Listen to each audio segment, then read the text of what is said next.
Magandang araw. Sa video na ito, isa na namang pinakamasakit na kaganapan sa buhay ni Kristo ang ating tatalakayin. Ang pinakamasakit na kaganapan sa bundok ng Kalbaryo ay ang pinakabrutal na kamatayan ni Jesus. Ito ay isang napakasakit na karanasan na nagdulot ng matinding pisikal at emosyonal na paghihirap ni Jesus. Pinili ng Amang Diyos ang paraang ito para sa kamatayan ng kanyang anak dahil ito lamang ang katumbas ng kasalanan ng mundo. Sa panahon ni Moses, ang kasalanan ay mapapatawad lamang sa pamamagitan ng pag-aalay ng dugo ng mga hayop. Ngunit sa takbo ng panahon ay nagiging palala at palala ang kasalanan, kaya hindi na kayang tumbasan ng dugo ng hayop kung hindi ang dugo na ng nag-iisang anak ng Diyos. Dahilan na isang araw si Jesus ay nag-aamok sa templo.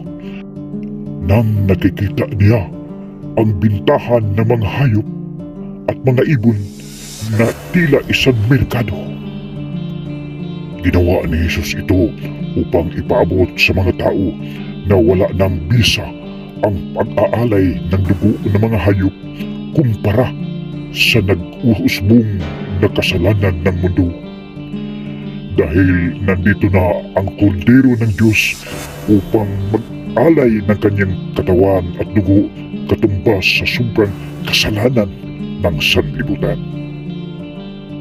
At ngayon, narito ang ilang detalye na nagpapakita ng kahirapan para kay Jesus mula sa Jerusalem hanggang sa Kalbaryo.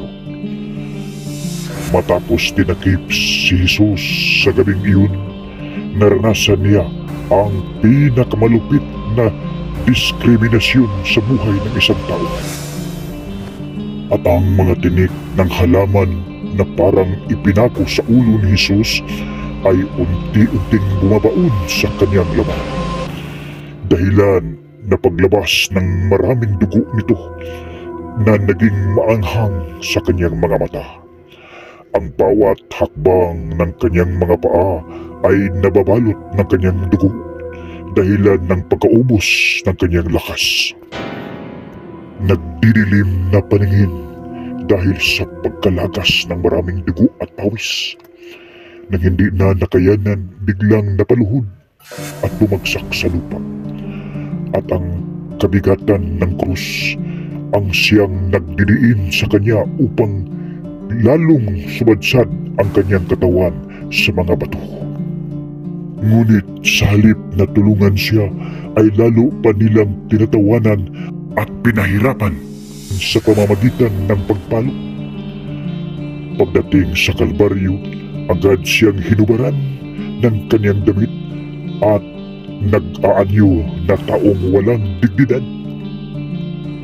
At sa tagal na kanyang paglalakad ay dumidikit na sa kanyang mga sugat ang kanyang damit dahilan ng pagkasakit ng ito ay hubarin. At nang siya ay ipinako, malalaki at matataas na pako ang inidiin sa kanyang mga kamay at paa. At sa bawat hampas ng mabibigat na martilyo ay agad nanalaytays ang sobrang sakit sa laman ng kanyang buong katawan.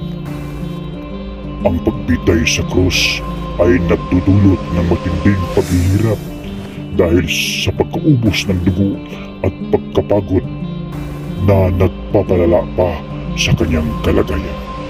Habang nasa krus si Jesus na naghihinagpis at namimilipit sa sakit, siya ay nagutom, nauhaw, at ang kanyang katawan ay nagsimulang lumalamig, tanda ng nalalapit na kamatayan ng isang tao.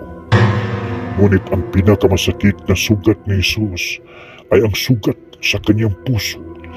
Ito ay hindi isang pisikal na sugat, kung hindi isang espiritual kung saan tayo sana ang dapat na ipako sa krus dahil tayo man ang may kasalanan. Masakit. At dahil nakikita niya na sa pagkakataon na yun, ang tanging kanyang ina lamang ang kasama niya sa pagdurusa. Naramdaman niya na tila lumayo sa kanya ang kanyang mahal na ama at pinabayaan na lamang na walang kalaban-laban sa oras ng pagdurusa. Bakas sa kanyang mukha na tanging ang pag-ibig ni Jesus sa atin ay ang nagbigay sa kanya ng lakas upang magdusa at magpatawad sa mga taong nagpapako sa kanya sa krus. Ang kanyang pagkamatay ay nagbigay daan sa kapatawaran ng mga kasalanan at ang pangako ng buhay na walang hanggan. Amen.